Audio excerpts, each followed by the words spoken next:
mon sentiment actuellement, c'est un sentiment de grand plaisir, puisque le Swiss Retail Forum a vocation à créer aussi un point de rassemblement, à créer des liens. Et on a cet après-midi une grande diversité, un public large, et donc on va passer un moment de pur plaisir.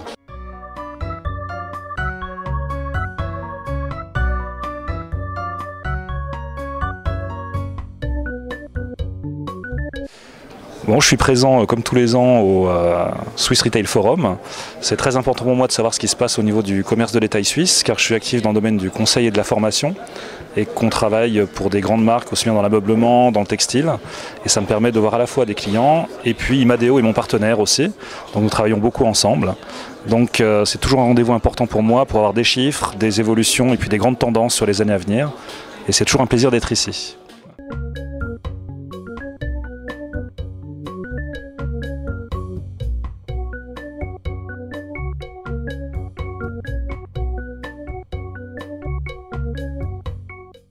Alors quand je me suis inscrit au forum, j'attendais d'avoir un certain nombre d'informations sur la vie du retail en général et de travailler et d'entendre un certain nombre de choses relativement larges sur tout le domaine.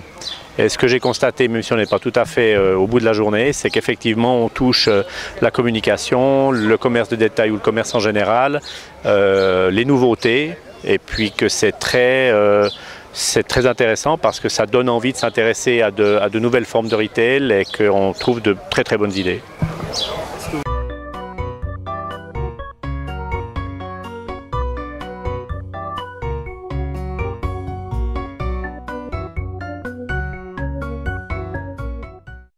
Pendant des années, on s'est dit le consommateur suisse, il ne change pas réellement, les chiffres sont bons, on progresse, il n'y a pas de mouvement.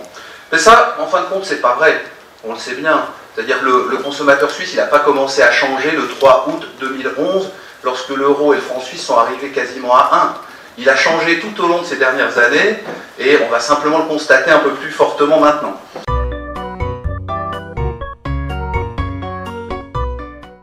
Notre métier, en gros, c'est de nouveau d'être dans le ressenti, dans l'émotionnel, mais nous, on est uniquement au niveau de la joue.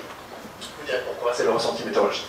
Donc on va définir un peu ensemble les définitions objectives, le risque climatique et le business, comment la météo peut aider justement à booster les ventes. On va faire ça en 13-14 minutes, donc ça va être assez court, assez dense. Quelles sont les variables météo qui pour nous influencent plus ce chiffre d'affaires, comment effectivement les gérer, comment surtout les anticiper. Qu'est-ce qui nous intéresse? Est-ce que c'est d'être exact sur un picto à 14h15 entre soleil et nuages, ou c'est d'avoir une tendance à 24, 48, 96 heures, ou carrément sur la semaine, les 15 jours ou les 30 jours qui viennent?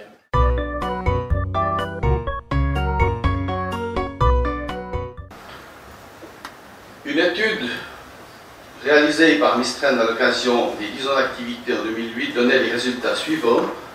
Si Rippon Express n'existait pas, cela aurait un impact certain sur les habitudes des utilisateurs.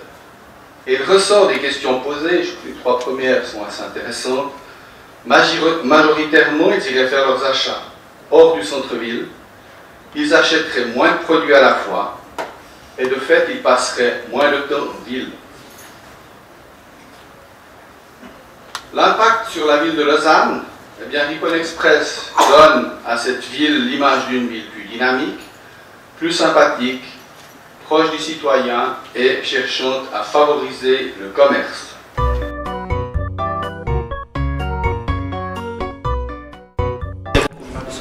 Notre objectif, c'est toujours d'avoir une approche extrêmement concrète avec des interventions d'intervenants qui sont des gens de métier, de telle façon à ce que cela apporte quelque chose dans la vie pratique des managers qui viennent au Swiss Retail Forum.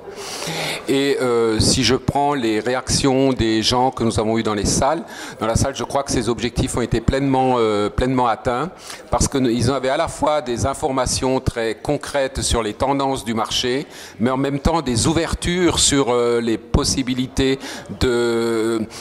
par exemple du type des neurosciences, qui est un monde absolument extraordinaire et que peu de gens connaissent et qui aura beaucoup d'avenir demain, et en même temps aussi des cas très pratiques. Donc vous voyez, c'est toujours ça, c'est quel est le commerce de demain? Et puis pourtant, j'ai des questions très pratiques dans mon commerce à régler aujourd'hui ou demain. Et c'est sur ces deux éléments que nous avons voulu apporter des solutions aux participants.